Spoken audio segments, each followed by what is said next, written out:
Bismillahirrahmanirrahim. Assalamu alaikum dear students of 9th class. This is unit number 11, noise in the environment. Today we will discuss theme of the unit. You have to write it in your neat notebook. What is the theme? Theme means मरकज़ी ख्याल. The unit, ये unit यानी कि जो हम unit discuss कर रहे हैं noise in the environment gives awareness, ये हमें आगाही फ्राहम करता है about the negative impact of noise pollution, सोती आलूदगी के मनफी असरात के बारे में। सोती आलूदगी के मनफी असरात के बारे में ये यूनिट हमें अवेयरनेस यानी बेदारी यानी आगाही देता है ऑन ह्यूमन हेल्थ, कि इसका क्या असर है, इसका क्या असर है ऑन ह्यूमन हेल्थ, इंसानी सेहत पर। तो क्या होगी ट्रांसलेशन बा मुहावरा कि नॉइज़ पोल्यूशन, सोती आलूदगी का इंसानी सेहत पर क्या मनफी असर है, ये यूनिट हमें इसके बारे में आगाही फ्राहम करता है। It describes the major contributors of noise pollution, ये यूनिट डिस्क्राइब्स बयान करता है द मेजर कंट्रीब्यूटर्स, बड़े बड़े चीज़ें फैलाने वाले ऑफ नॉइज़ पोल्यूशन, सोती आलूदगी फैलाने वाली बड़ी बड़ी चीज़ों के बारे में ये बयान करता है। And how they affect mental and physical health, और ये नॉइज़ प्रोड्यूसिंग जो चीज़ें हैं ये मेंटल और फिज़िकल हेल्थ को किस तरीके से अफेक्ट करती हैं, इस पर क्या असर डालती हैं, किस तरह से असर डालती हैं, इसके बारे में भी ये यूनिट हमें बताता है।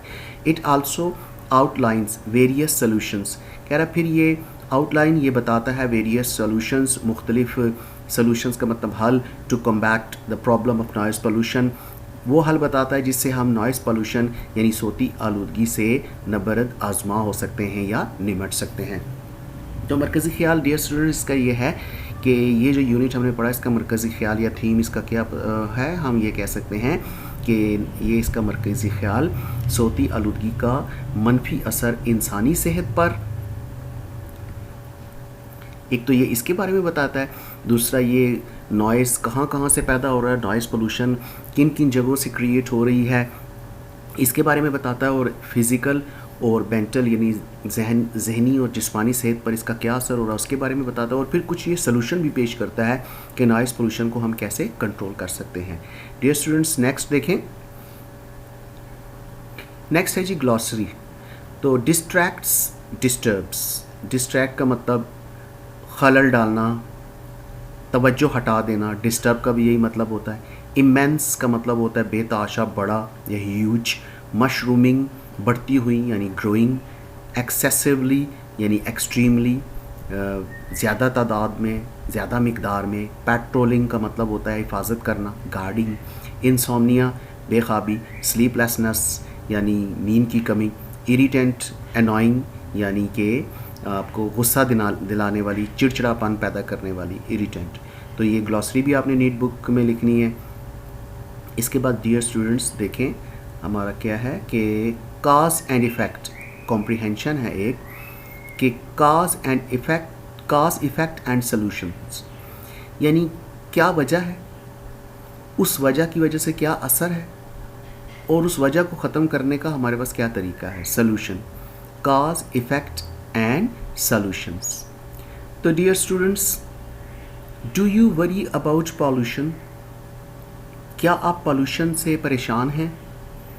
Complete the table below with your partners या पार्टनर यानी अपने दोस्तों के साथ जो क्लासमेट्स हैं उनके साथ मिलकर इस टेबल को कंप्लीट करें।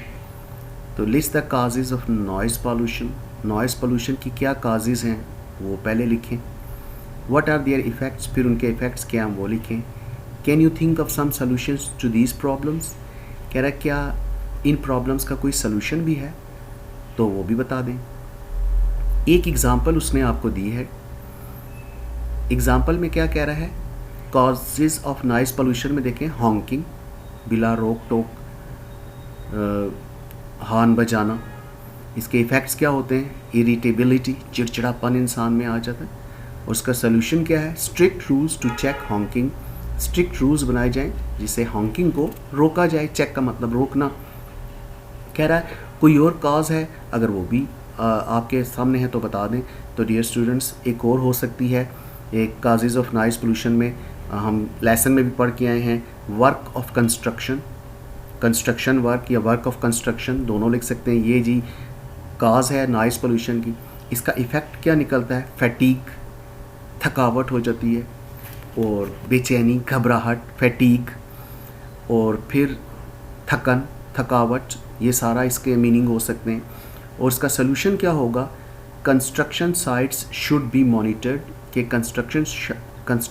कंस्ट्रक्शन साइट्स जो हैं उनको मॉनिटर करना चाहिए। मॉनिटर का मतलब कि उनकी निगरानी करनी चाहिए, कि हम कंस्ट्रक्शन साइट्स को विज़िट करें, और विज़िट करने के बाद जो चीज़ें बेजा इस्तेमाल हो रही हैं, जो चीज़ें बहुत ज़्यादा शोर पैदा कर रही हैं और जिनके शोर से बचा जा सकता है, तो उनको हम कहें कि भाई इसको इस तरीके से करें, इनको इस तरीके से करें, तो ताकि शोर से बचा जा सके। तो सेकंड जो है, अगर आप लिखेंगे कॉपी में, तो लिखेंगे वर्किंग ऑफ कंस्ट्रक्शन या कंस्ट्रक्शन आप सिर्फ लिख सकते हैं, और इसका फैटीग FATIGUE होगा, और इसका सलूशन क्या होगा? Construction sites should be monitored.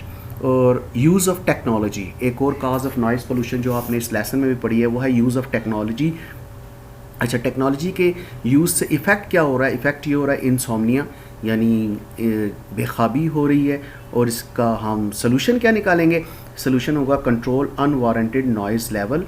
जो अनवारंटेड बिला रोक टोक नॉइज़ लेवल आ रहा है ना, इसको हम जो है प्लीज़ इसको हम रोकेंगे, कंट्रोल करेंगे। तो डियर स्टूडेंट्स देखें, ये टेबल आपने बनाना है, और जिस तरह मैंने बताया इसको आपने इसी तरीके से इसमें लिखना है। Next dear students, answer the following questions. How do you define noise pollution? तो डियर स्टूडेंट्स, ये मैं अभी नोट्स आपके साथ शेयर करता हूँ, और उससे आपको ये समझाता भी हूँ और पढ़ाता भी हूँ। तो dear students, noise in the environment, unit number 11, answer the following questions. How do you define noise pollution? Noise pollution की क्या डेफिनेशन है? Noise pollution is defined as any form of noise, noise की कोई सी भी किस्म that disrupts the normal functioning of life, जो आम ज़िंदगी गुजारने में खलल डालें, इसको हम नॉइज़ कहते हैं। वैसे तो बहुत सारी आवाज़ें आती हैं, लेकिन वो खलल नहीं डालती। मसलन अगर आप पढ़ रहे हैं, अच्छी आवाज़ लग रही है, आप खेल रहे हैं, अच्छी आवाज़ लग रही है, लेकिन ऊंचा ऊंचा चीख के पढ़ रहे हैं, तो वो नॉइज़ होगी, वो डिस्टर्ब कर रही है, वो डिसरप्ट कर रही है नॉर्मल फंक्शनिंग ऑफ लाइफ को। तो फिर ऐसे पढ़ने को हम कहेंगे ये नॉइज़ है। बच्चे खेल रहे हैं, खेलते हुए अच्छे लगते हैं, लेकिन जब बहुत ज़्यादा चीखो पुकार शुरू कर देंगे, तो फिर वो नॉइज़ बन जाएगा, और वो नॉर्मल फंक्शनिंग ऑफ लाइफ को डिस्टर्ब करेगा या डिसरप्ट करेगा। दोनों का एक ही मतलब। Question number 2, how is transport a source of noise pollution? Transport noise pollution का सोर्स कैसे है? Transport is a source of noise pollution. Transport source है नॉइज़ पोल्यूशन का। डिफरेंट व्हीकल्स, मुख्तलिफ गाड़ियाँ, एरोप्लेन्स, जहाज़, ट्रेन्स एंड शिप्स, और trains और बहरी जहाज़ प्रोड्यूस ग्रेट नॉइज़, बहुत ज़्यादा शोर पैदा करते हैं। मोर ओवर, इसके अलावा the unwarranted honking by the drivers की हॉन्किंग यानी बहुत ज़्यादा हॉर्न बजाना आल्सो कॉज नॉइज़ पोल्यूशन, वो भी नॉइज़ पोल्यूशन की वजह है। Next number 3, how is construction work का cause of noise pollution?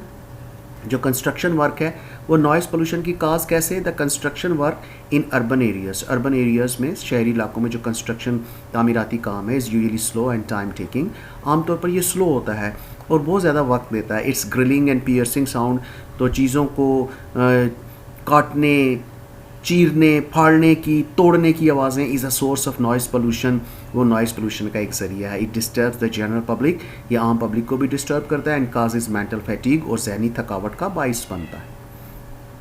Next है dear students, how is use of technology causing noise pollution? Technology noise pollution कैसे cause कर रही है? Use of technology is causing noise pollution. Technology का जो use है noise pollution create कर रहा है। फॉर एग्जांपल, मिसाल के तौर पर अनमॉनिटर्ड यूज़ ऑफ मोबाइल फ़ोन्स का बिला रोक टोक इस्तेमाल, इलेक्ट्रिसिटी जनरेटर्स का, म्यूज़िक सिस्टम्स एंड टीवी का, ऑल बिकम इरिटेंट्स, ये सब इरिटेंट बन जाते हैं फ्राम टाइम टू टाइम, वक्त के साथ साथ, यानी ये इरिटेंट का मतलब तंग करने वाली चीज़ें बन जाती हैं। Why is noise dangerous for human health? इंसानी सेहत के लिए नॉइज़ डेंजरस क्यों है? Noise is dangerous for human health, ये इंसानी सेहत के लिए डेंजरस है। It gives birth to number of diseases, ये बहुत सारी डिसीज़ को जन्म देता है, लाइक हाइपरटेंशन, मसलन hypertension, hearing loss, depression and insomnia. और next question dear students, what kind of precautions may reduce noise coming from electronic devices? Electronic devices से जो नॉइज़ आ रहा है उसको रिड्यूस करने के लिए क्या एहतियाती तदाबीर प्रिकॉशंस यूज़ की जा सकती हैं? Mobile phones should be kept on silent mode. कह रहा है नंबर 1 तो बात ये करें कि मोबाइल फ़ोन्स को साइलेंट मोड पर रखें। We should listen to music and TV on low volume, music और टीवी को लो वॉल्यूम पर हम सुने। We should not use electricity generators excessively in residential areas, और रेजिडेंशियल एरियाज़ यहाँ पर एस भी लगा लीजिएगा, रेजिडेंशियल एरियाज़ में हमें इलेक्ट्रिसिटी जनरेटर कम से कम यूज़ करना चाहिए। बच्चों टीवी के बाद भी एक फुल स्टॉप या डॉट लगा लीजिएगा। What is normal functioning and how is it disrupted? कह रहा नॉर्मल फंक्शनिंग क्या होती है और कैसे डिसरप्ट होती है? Normal functioning means the daily routine of human beings. कह रहा ह्यूमन बींग्स की डेली रूटीन को नॉर्मल फंक्शनिंग कहते हैं। It is disrupted by bad environment, बुरे माहौल से ये डिसरप्ट होती है, लाइक नॉइज़ पोल्यूशन, जैसा कि नॉइज़ पोल्यूशन। नेक्स्ट है what are the main sources of noise pollution in Pakistan? Pakistan में नॉइज़ पोल्यूशन के बड़े बड़े सोर्सेज कौन से हैं? The main sources are transportation, construction sites, unruly traffic यानी बेहंगम traffic, loud music and use of vehicles. Question number 9 dear students, कुछ एक्स्ट्रा क्वेश्चंस भी डाले हुए हैं हमने इसमें। How does noise pollution affect students? Students को कैसे अफेक्ट करता है? Students can not pay attention to their studies in such a situation. ऐसी सिचुएशन में जहाँ नॉइज़ हो स्टूडेंट्स जो हैं वो फुल अटेंशन नहीं दे सकते and are unable to concentrate, और कंसनट्रेट नहीं कर सकते, तवज्जो नहीं दे सकते ऑन देयर स्टडीज़, अपनी स्टडीज़ पर। Number 10, how can we cope with this serious issue? इस सीरियस इशू से हम कैसे निपट सकते हैं? तो इसका क्या आंसर होगा कि we can cope with this serious issue by giving the awareness about the dangerous impacts of noise pollution. Noise pollution के मुतालिक जो अवेयरनेस है वो पैदा करें, तब हम इस इशू से, सीरियस इशू से बच सकते हैं। तो डियर स्टूडेंट्स, ये आप लिखें, प्रिपेयर भी करें। थैंक यू, अल्लाह हाफिज़।